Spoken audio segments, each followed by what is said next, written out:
Hey boys and girls, it's Miss Mac here. We are going to switch it over this week to some social studies. And this week we're going to focus on the Northeast region of the United States. This should be a review for most of us.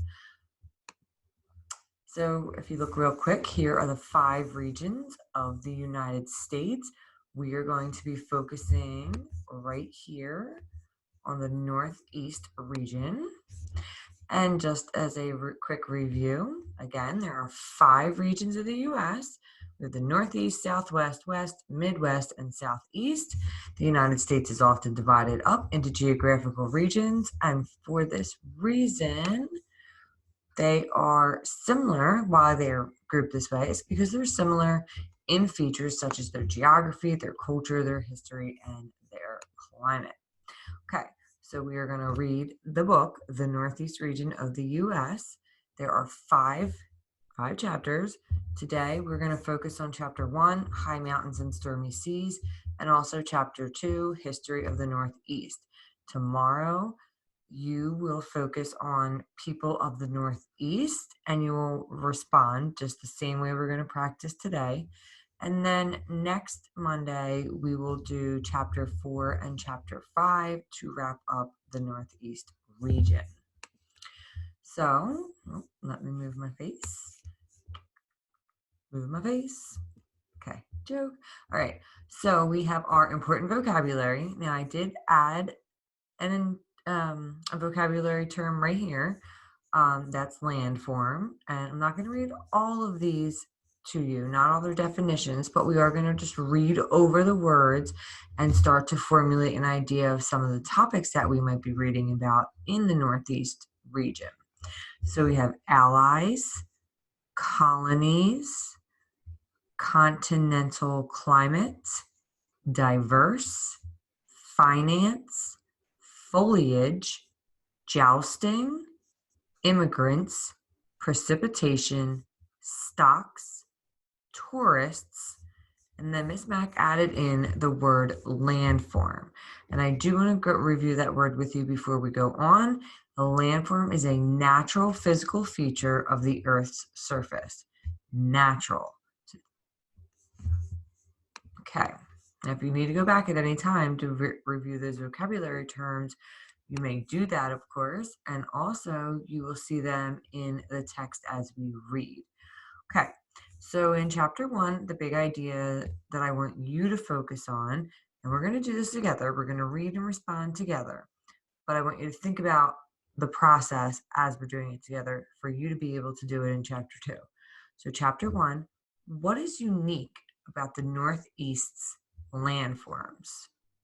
What is unique about them? And then in Chapter 2 that you will do independently and bring with you on Wednesday, the question I want you to focus on is, how has the Northeast changed over time? How has it changed over time? So how has this region begun? What did it begin like? And then what is it like now? What were the changes that have occurred over time? Okay. So just to recap this week, Monday, which is today, I want you to watch this YouTube video in full, the whole thing. Then you're going to watch the intro video, read Chapter 1, respond whole group. That's what we're going to do right now. Chapter 2, you're going to read and respond on your own. Think and write. Write down your answer to the big idea question in Chapter 2.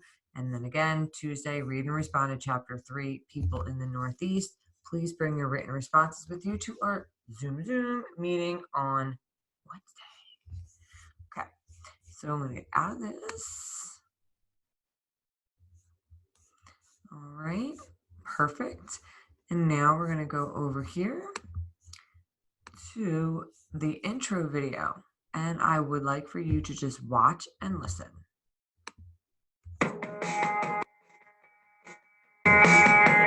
Is it true that the largest city in the United States is located in the Northeast? Yes.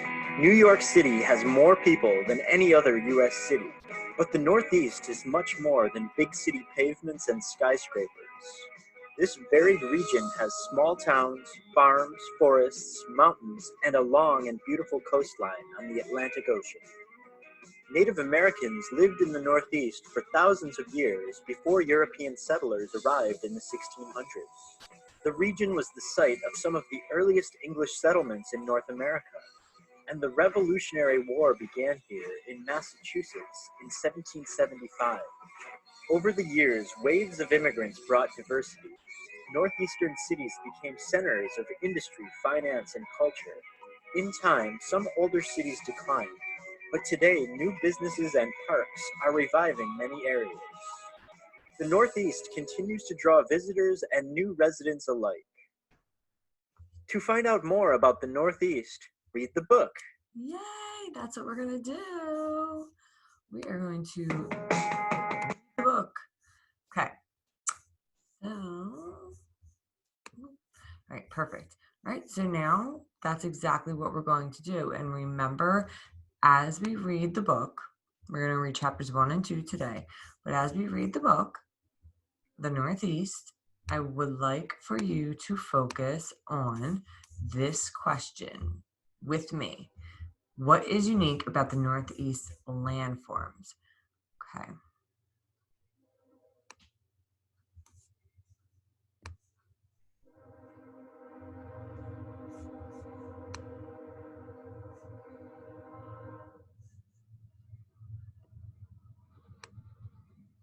High mountains and stormy seas.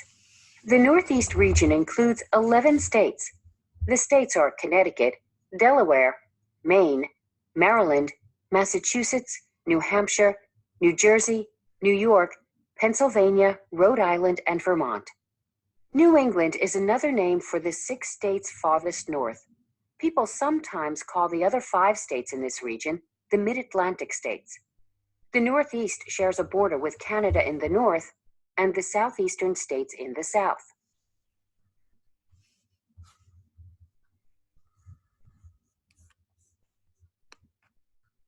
Look at the land.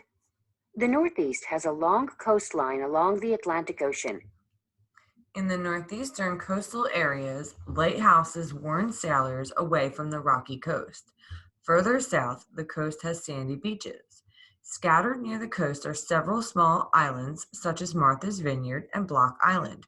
These islands are busiest in summer when the weather is warm enough for tourists to visit the many beaches there. Other islands are quite large, such as a Long Island and Manhattan. The Appalachian Mountain Range stretches from Canada to Alabama. It once formed a natural border between the settled parts of the east and the unexplored western areas. Many rivers run through the region. They cut through the rich soil of the coastal plain and flow into the ocean. Native Americans, settlers, and industries have all used these waterways as routes for travel and to deliver goods. Most of the Northeast has a humid continental climate. Summers are warm and winters are cold. Spring and autumn are mild. Precipitation falls throughout the year as rain in the summer and snow in the winter. Some northern parts of the region are covered in snow during the entire winter season. The lower northeastern states have a humid subtropical climate. Their winters are not as cold as the winters up north. Stormy weather. Nor'easters are severe storms that often hit the region between October and April. These storms form over the Atlantic Ocean.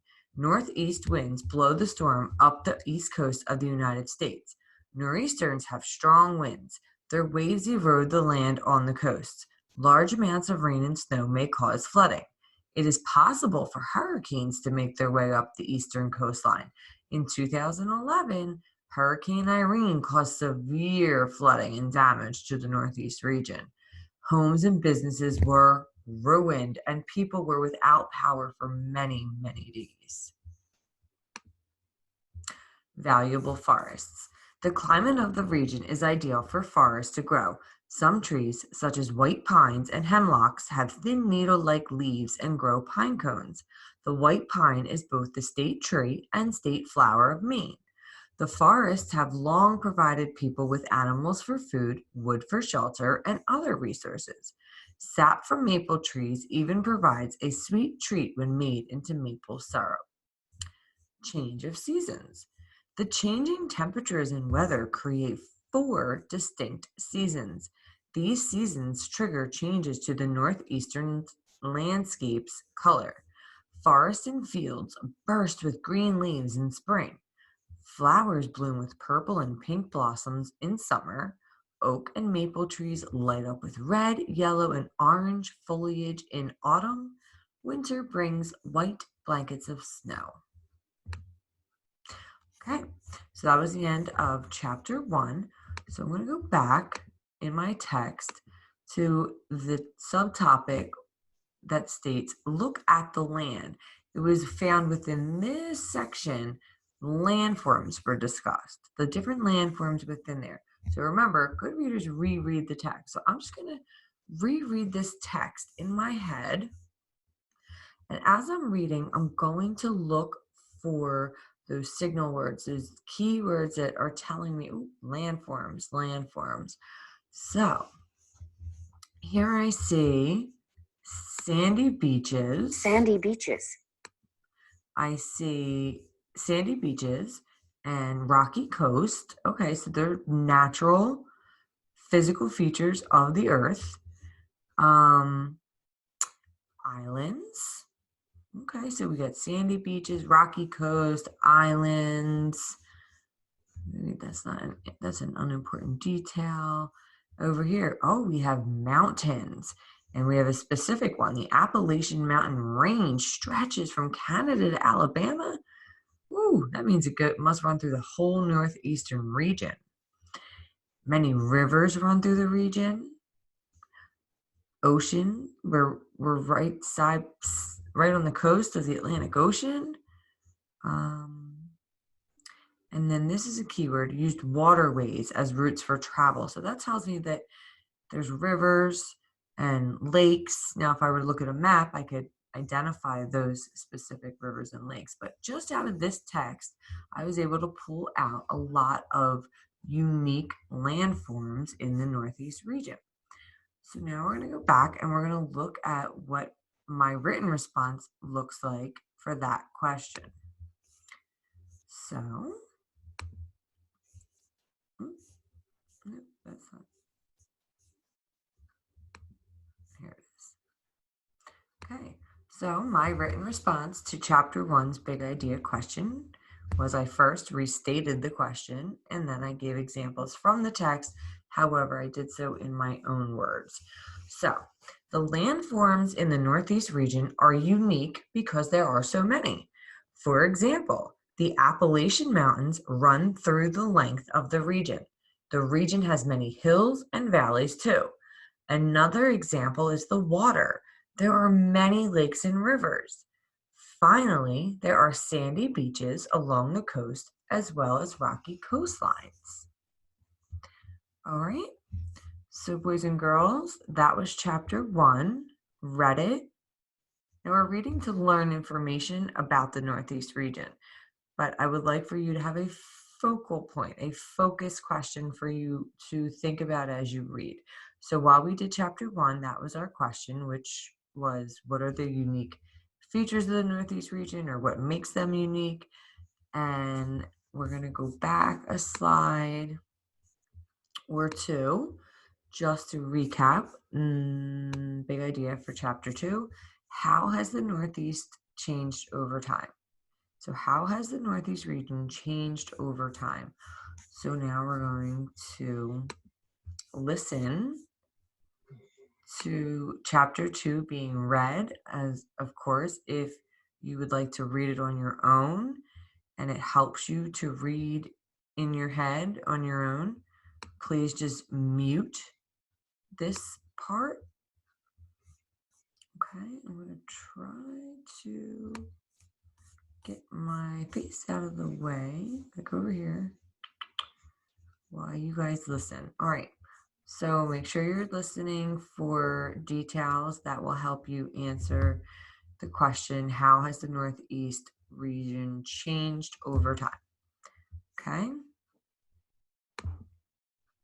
History of the Northeast.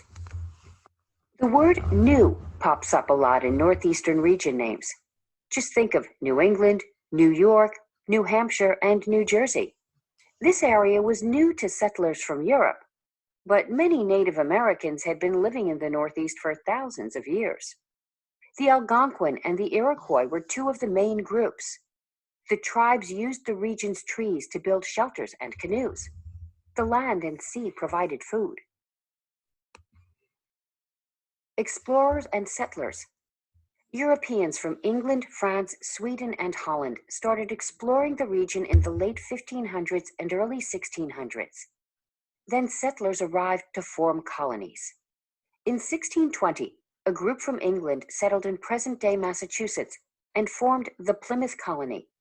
More English settlers formed the Massachusetts Bay Colony in 1628. Colonies expanded to today's Connecticut, Rhode Island, New Hampshire, and Pennsylvania. The Dutch settled parts of present-day New York. The Dutch and Swedes settled in what is now New Jersey. The fertile land helped farming become central to many communities. Other colonies near the ocean relied on fishing. Those with forests used the lumber for building. Fight for freedom.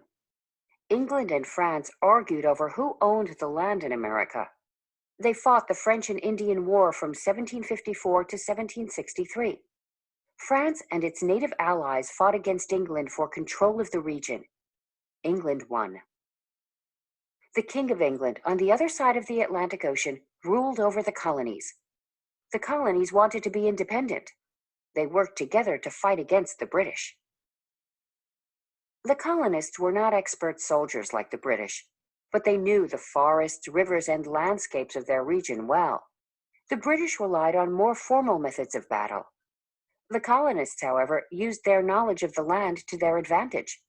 The colonists won. America became a free country. The colonies became states. They called themselves the United States of America.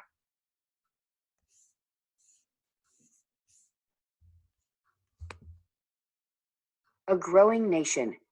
The United States grew as a nation. Cities became centers of trade.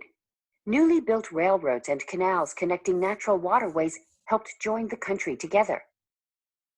Just like the early settlers, people continued to come to America from other countries. From the early 1800s to the early 1900s, millions of European immigrants arrived in northeastern ports looking for a new life in America. Artists and inventors of the Northeast.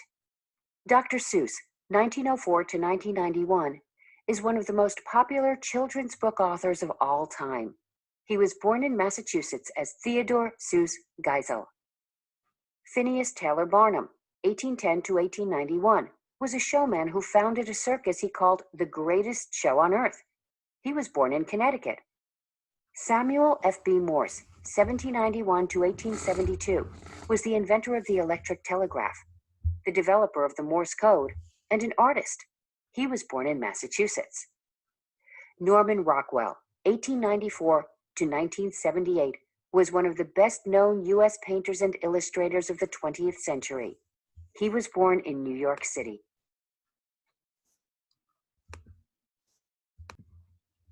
Okay, boys and girls, so make sure that we reread chapter 2 or we re-listen to it. And as you're reading, I want you to think about the question, how has the Northeast changed over time? So using Miss Mack's example from chapter 1, where I read and then I reread the section where this information was found, I answered in my own words, but using details from the text, what is unique about the Northeast landform? So just as a recap, it's not very long. It's about 6 sentences, give or take. But I answered the question specifically about landforms in the Northeast region and what makes them unique. So again, here's number 2. How has the Northeast changed over time? So please go back, pause the video, reread, answer the question, and please, please, please bring it with you on Wednesday so that we can share them. And tomorrow, don't forget, you are going to do exactly the same thing. You're going to come back on YouTube and read chapter 3, The People of the Northeast, and tell me who are the people of the Northeast region.